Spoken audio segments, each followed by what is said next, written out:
Good morning friends, welcome to our study channel move on study. तो friends, आज मैं आप लोग के सामने क्लास 12th के लिए 8 सब्जेक्ट्स के लिए मैं फ्रेंड्स आप लोग के सामने हिस्ट्री मॉडल क्वेश्चन लेके आऊँ, जो आप लोग देख सकते हैं कल यानी कि 3 जनवरी को वेबसाइट पे अपलोड किया गया। तो फ्रेंड्स, अगर आप लोग नए हमारे चैनल में आए तो प्लीज़ हमारे चैनल को सब्सक्राइब कर दीजिए। आप लोग के लिए मैं हमेशा के लिए अवेलेबल रहूँगा आप लोग के लिए एग्जाम के रिगार्डिंग। तो सबसे पहले मैं ये सारी जो क्वेश्चंस आए हैं उसको मैं डील करता हूँ, जो आप लोग के लिए काफ़ी इंपॉर्टेंस होगा और बहुत सारे क्वेरीज को भी मैं दूर करूँगा आप लोगों का। First of all question is now. तो देखते हैं क्वेश्चंस किस टाइप का सेट कर रही है। भारतीय पुरातत्व का पिता किन्हें कहते हैं? तो ऑलरेडी फ्रेंड्स आप लोग को मैं डिस्कस किया था, भारतीय पुरातत्व का पिता कहा जाता है अलेक्जेंडर कनिंगम को। तो इसका जो राइट आंसर होगा ऑप्शन नंबर ए को काफ़ी अच्छे से क्लिक कर सकते हैं। And very next question is now, बौद्ध और जैन ग्रंथ में कितने महाजनपद का उल्लेख है? तो ऑलरेडी फ्रेंड्स आप लोग पढ़े होंगे, बौद्ध और जैन ग्रंथ में कुल महाजनपद की संख्या है वह कुल 16 है। कितना फ्रेंड्स? 16 है। और मैं आप लोग को बताना चाहता हूँ, ये 16 जो है आप लोग के इसमें सबसे शक्तिशाली की अगर बात क्वेश्चन करते तो सबसे शक्तिशाली था मगध। मगध महाजनपद सबसे शक्तिशाली थी, जिसकी राजधानी राजगीर था। क्लियर है? और सबसे ज़्यादा जो महाजनपद की संख्या था वह यूपी में था। याद रखिए, यूपी में कुल महाजनपद की संख्या कुल 8 था। क्लियर है? और बिहार की बात करते तो बिहार में कुल 3 था। ये आप लोग को ध्यान में रखना पड़ेगा। चलिए नेक्स्ट क्वेश्चन, अपने स्वयं के खर्चे से सुदर्शन झील का मरम्मत किसने कराई थे? तो ऑलरेडी फ्रेंड्स आप लोग को पता होगा, अपने स्वयं के खर्चे से सुदर्शन झील का मरम्मत जो करवाया था उसका नाम था रुद्रमन। क्या था फ्रेंड? रुद्रमन। क्लियर है? चलिए अब हम लोग नेक्स्ट क्वेश्चन देखते हैं क्या लिख रहा है ये। मानव के संपूर्ण जीवन को कितने भागों में बांटा गया? तो होपफुली फ्रेंड्स आप लोग को पता होगा, मानव के जीवन काल को कुल 4 भागों में बांटा गया। यानी कि आप लोग ऑप्शन नंबर बी को काफ़ी अच्छे से क्लियर कर सकते हैं। गौतम बुद्ध ने अपना पहला उपदेश किस स्थान पे दिया था? काफ़ी तगड़ा क्वेश्चन है ये। तो मैं आप लोगों को बताना चाहता हूँ फ्रेंड्स, गौतम बुद्ध ने अपना पहला उपदेश दिया था सारनाथ में। कहाँ दिया था ये? सारनाथ में। और सबसे ज़्यादा जो उपदेश दिया था, आप लोग कमेंट बॉक्स में लिखिएगा कहाँ पे दिया था। आप लोग कमेंट बॉक्स में लिखिएगा कहाँ पे दिया था।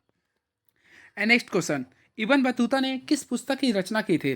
तो ऑलरेडी फ्रेंड्स अब इबन बतूता जो किताब लिखा था उनका नाम था रिहला। यानी कि रिहला जो लिखा गया था वह इबन बतूता के द्वारा लिखा गया था। क्लियर है? बात करते हैं किताब उल हिंद का। तो ऑलरेडी फ्रेंड्स आप लोग को पता होगा, अल बुरूनी के द्वारा किताब उल हिंद लिखा गया था। और आईने एक बारी किसके द्वारा लिखा था? अबुल फजल के द्वारा। चलिए अब देखते हैं नेक्स्ट क्वेश्चन क्या है। पद्मावत किसकी रचना है? तो ऑलरेडी फ्रेंड्स आप लोग को मैं डिस्कस किया था, पद्मावत जो रचना है वह मोहम्मद जैसी का, यानी कि मलिक मोहम्मद जैसी का है। वही बात करते हैं हम लोग फ्रेंड्स अमीर खुसरो का। तो अमीर खुसरो को भारत का तोता भी कहते हैं। उसके साथ साथ फ्रेंड्स इन्हें बांसुरी का भी जनक कहा जाता है। क्लियर है? और ये किसके दरबार में आया था? आप लोग कमेंट बॉक्स में लिखिए अमीर खुसरो किसके दरबार में आए थे। नेक्स्ट क्वेश्चन, तालीकोटा का युद्ध कब हुआ था? तो फेमस क्वेश्चन, आप लोग अगर विजयनगर साम्राज्य के बारे में पढ़े हैं फ्रेंड्स तो आप लोग को ऑलरेडी पढ़े होंगे सुलु वंश जहाँ से समाप्त हो गया था। तो तालीकोटा का युद्ध जो हुआ था 23 जनवरी, देखिए मैं लिख देता हूँ, 23 जनवरी 1565 का हुआ था। तो आप लोग लिख लीजिए 23 जनवरी 1565 का हुआ था। तो इसका जो राइट आंसर होगा ऑप्शन नंबर सी हो गया। आप लोग कमेंट बॉक्स में लिखिएगा तालीकोटा के युद्ध को और किस नाम से जाना जाता है। एंड नेक्स्ट क्वेश्चन, विजयनगर का किस राज्य के साथ हमेशा संघर्ष चलता रहा? होपफुली फ्रेंड्स आप लोग को पता होगा, विजयनगर का हमेशा बहमनी राज्य से क्या रहा? हमेशा संघर्ष चलता रहा। क्लियर है? और विजयनगर साम्राज्य का स्थापना 1336 में हरियर एवं बुक्का नामक 2 भाइयों ने किया था। And very next question is no, Mughal कालिक ऐतिहासिक स्रोतों में शामिल था। तो फ्रेंड्स ऐतिहासिक ग्रंथ, सरकारी तथा गैर सरकारी दस्तावेज, उस कालांश में बनी इमारतें एवं स्मारक। तो ऑप्शन के अकॉर्डिंग देखा है तो राइट आंसर होगा ऑल ऑफ दिस, यानी इनमें से सभी। फ्रेंड्स मैं आप लोग को बताना चाहता हूँ, मुगल काल का जो टेन्यूर था 1526 से लेके 1857 था। ये भी आप लोग को ध्यान में रखिएगा। पहला कौन था? बाबर था। लास्ट कौन था? बहादुर शाह जफर था। बाबर का आप लोग कमेंट बॉक्स में लिखिएगा इसका मकबरा कहाँ था? तो काबुल था। और बहादुर शाह जफर का कहाँ पे था? वर्मा, जिसे म्यांमार कहते हैं। नेक्स्ट क्वेश्चन, अकबर ने तीर्थ यात्रा कर को कब समाप्त किया? फोकस कीजिए फ्रेंड्स, आप लोग यहाँ बोल रहा समाप्त कब किया। तो मैं आप लोग को बताना चाहता हूँ, अकबर ने तीर्थ यात्रा को 1563 में समाप्त किया था। ये आप लोग नोट डाउन कर लीजिएगा। उसके साथ साथ 1562 में क्या किया था? दास प्रथा का अंत किया था। 1563 में फिर से मैं बता रहा हूँ तीर्थ यात्रा को समाप्त किया था। 1564 में जजिया कर को फिर से समाप्त किया था। ये सारी चीज़ों को आप लोग नोट डाउन कर लीजिएगा। क्लियर है? चलिए अब नेक्स्ट क्वेश्चन, संथाल विद्रोह कब हुआ था? अगर आप लोग झारखंड के रहने वाले हैं तो ऑलरेडी आप लोग इस चीज़ से वाकिफ़ होंगे। तो संथाल विद्रोह झारखंड के संथाल परगना में 30 जून 1855 में हुआ था। 30 जून 1855 में, जो कि ऑप्शन में नहीं दे रहा।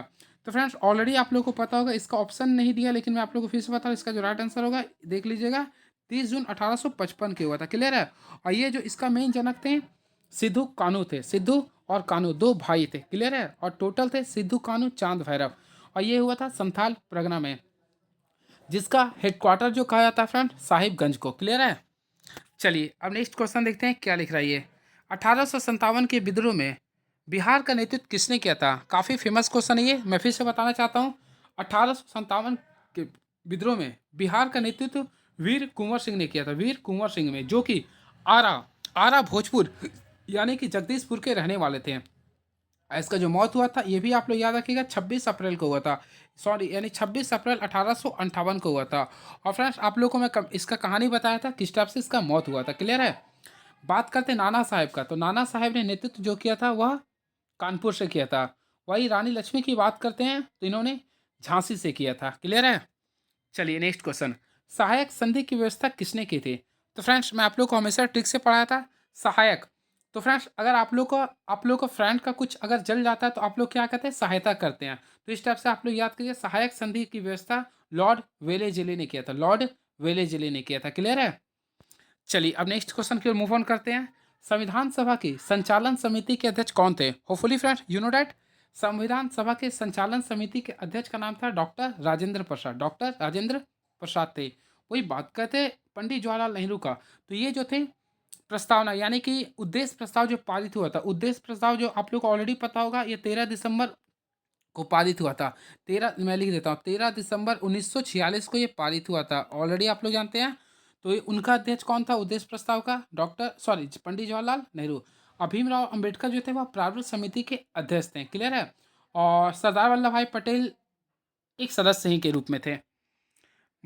कलकत्ता में सर्वोच्च न्यायालय की स्थापना कब की गई थी? तो फ्रेंड्स मैं आप लोगों को बताना चाहता हूँ, कलकत्ता में सर्वोच्च न्यायालय की स्थापना 1773 में किया गया था। रेगुलेटिंग एक्ट के दौरान किया गया था। क्लियर है? इस चीज़ को भी आप लोग नोट डाउन कीजिए। और इसका पहला जो न्यायाधीश का नाम था जेम्स इम्फे था। जेम्स इम्फे था। क्लियर है? आप लोग कमेंट बॉक्स में लिखिएगा भारत का भी सर्वोच्च न्यायालय कहाँ पे है, तो आप लोग जानते हैं नई दिल्ली में है। और ये भारत में 51वां नंबर का कौन बना है? सीजीआई। तो आप लोग कमेंट बॉक्स में लिखिएगा अगर आप लोग जानते हैं तो। Next question. सविनय अवज्ञा आंदोलन का प्रारंभ किसने किया था? तो फ्रेंड्स आप लोग को ऑलरेडी पता होगा, सबसे पहले सविनय अवज्ञा आंदोलन को हम लोग क्या कहते हैं?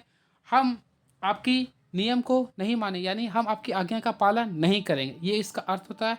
जो कि इसका घोषणा किया गया था, आप लोग को मैं बताना चाहता हूँ, लाहौर अधिवेशन से पंडित जवाहरलाल नेहरू ने किया था। लेकिन प्रारंभ जो किया गया है वह प्रारंभ जो किया गया था वह गांधी जी के द्वारा किया गया था। कब किया गया था? तो फ्रेंड्स आप लोग को ऑलरेडी पता होगा 6 अप्रैल 1930 से इसका प्रारंभ किया गया था। And very next question is now, cabinet mission Bharat कब आया था? काफ़ी अच्छा क्वेश्चन है ये। तो फ्रेंड्स मैं आप लोग को बताना चाहता हूँ, कैबिनेट मिशन भारत जो आया था वह मार्च 1946 में आया था। क्लियर है? और इसमें आप लोग कमेंट बॉक्स में लिखेंगे कितने सदस्य थे, तीनों का नाम लिखिएगा, आप लोग कमेंट बॉक्स में लिखिएगा। चलिए नेक्स्ट क्वेश्चन। मुस्लिम लीग की स्थापना कब और कहाँ की गई थी? तो फेमस मुस्लिम लीग की स्थापना 30 दिसंबर 1906 को बांग्लादेश की राजधानी ढाका में की गई थी। इस चीज़ को आप लोग ध्यान में रखिएगा। And very next question is no, Bharat में कितनी रियासतें हैं? तो फ्रेंड्स आप लोग को ऑलरेडी पता होगा, भारत में कुल रियासतों की संख्या 562 में। और पहला रियासत का नाम जो था आप लोग हैदराबाद लिख सकते हैं। And very next question is no, Guru Nanak का जन्म कब हुआ था? तो गुरु नानक, तो फ्रेंड्स आप लोग को ऑलरेडी पता होगा, सिख धर्म के जनक। तो सिख धर्म के जनक सिख धर्म के जनक गुरु नानक का जन्म 1469 में कार्तिक पूर्णिमा के तलवंडी में हुआ था। And very next question is now, किस यात्री को मध्यकालीन यात्रियों का सरताज कहा जाता है? तो मैं आप लोगों को फिर से बताना चाहता हूँ, मार्को पोलो को मध्य यात्री का सरताज कहा जाता है। चलिए अब नेक्स्ट क्वेश्चन, पुराणों की संख्या कितनी है? तो hopefully friend you know that, पुराणों की कुल संख्या 18 है, जिसमें सबसे पुराना पुराण के बारे में आप लोग कमेंट बॉक्स में लिखिएगा, और मत्स्य पुराण होता है। क्लियर है? चलिए नेक्स्ट क्वेश्चन, महाभारत के फारसी अनुवाद का नाम क्या है? तो फ्रेंड्स मैं आप लोगों को बताना चाहता हूँ, महाभारत के फारसी अनुवाद का नाम है रजनामा। क्या है ये? नामा। And very next question is no, Harappa किस नदी के किनारे स्थित है? काफ़ी अच्छा क्वेश्चन है ये। तो फ्रेंड्स आप लोग को बताना चाहता हूँ, हड़प्पा रावी नदी के किनारे स्थित है। हड़प्पा रावी नदी के किनारे स्थित है। वही बात करते हैं सिंधु का, तो सिंधु सिंधु नदी के किनारे मोहनजोदड़ो स्थित है। वही भोगवा जो है वह लोथल नदी के सॉरी लोथल भोगवा नदी के किनारे स्थित है। पीर का अर्थ क्या होता है? तो फ्रेंड्स आप लोग को मैं फिर से बताना चाहता हूँ, पीर का अर्थ होता है गुरु। पीर का अर्थ क्या होता है? गुरु। वारबोसा कहाँ के यात्री थे? यू नो दैट फ्रेंड्स, वारबोसा पुर्तगाल के रहने वाले थे। कहाँ के रहने वाले थे? पुर्तगाल के रहने वाले थे। एंड नेक्स्ट क्वेश्चन, पांचवी रिपोर्ट ब्रिटिश संसद में कब पेश की गई थी? तो फ्रेंड्स आप लोग को मैं बताना चाहता हूँ, आप लोग कमेंट बॉक्स में लिखिए पांचवी ब्रिटिश रिपोर्ट कब जारी किया गया था। And very next question is no, हड़प नीति किसने लागू की थी? तो हड़प नीति जो लागू किया था वो लॉर्ड डलहौजी के द्वारा, लॉर्ड डलहौजी के द्वारा लागू किया गया था। And very last question is no, fort saint George की स्थापना कहाँ की गई थी? तो फ्रेंड्स आप लोग को ऑलरेडी पता होगा, कोर्ट सेंट जॉर्ज की स्थापना कोलकाता में की गई थी। तो right answer option number A होगा। ये रहा आप लोग का 30 एमसीक्यू। और अगर आप लोग खंड बी का क्वेश्चन देखना चाहते हैं तो आप लोग देख सकते हैं क्या क्वेश्चन था। हड़प्पा सभ्यता कहाँ कहाँ विकसित हुई थी? शक संवत का आरंभ किसने किया था? नाट्य शास्त्र का लेखक का नाम लिखे। सांची के स्तूप की खोज किसने की? क्या लिख रहा? Who rode the travels in the Mughal empire? सर्वप्रथम भक्ति आंदोलन को शुरू करने वाला कौन थे? बहमनी राजाओं की राजधानी कौन सी थी? भारत का अंतिम वायसराय कौन थे? फिर उसी पर सेक्शन सी भी आप लोग देख सकते हैं। तो ये सारी क्वेश्चन को आप लोग देख लीजिए। अगर सभी का आंसर का नीड होगा आप लोग तो कमेंट बॉक्स में लिखिएगा, मैं सारे क्वेश्चंस का मैं आंसर भी दे दूंगा। क्लियर है? तब तक फ्रेंड्स अगर आप लोग को अच्छा लगा होगा तो प्लीज़ अपना आंसर को भी दीजिएगा, और मैं नेक्स्ट वीडियो में आता हूँ। आप लोगों को क्या चीज़ का डिमांड है आप लोग कमेंट बॉक्स में लिखिएगा। तब तक हमारे चैनल के साथ बने। Thank you so much.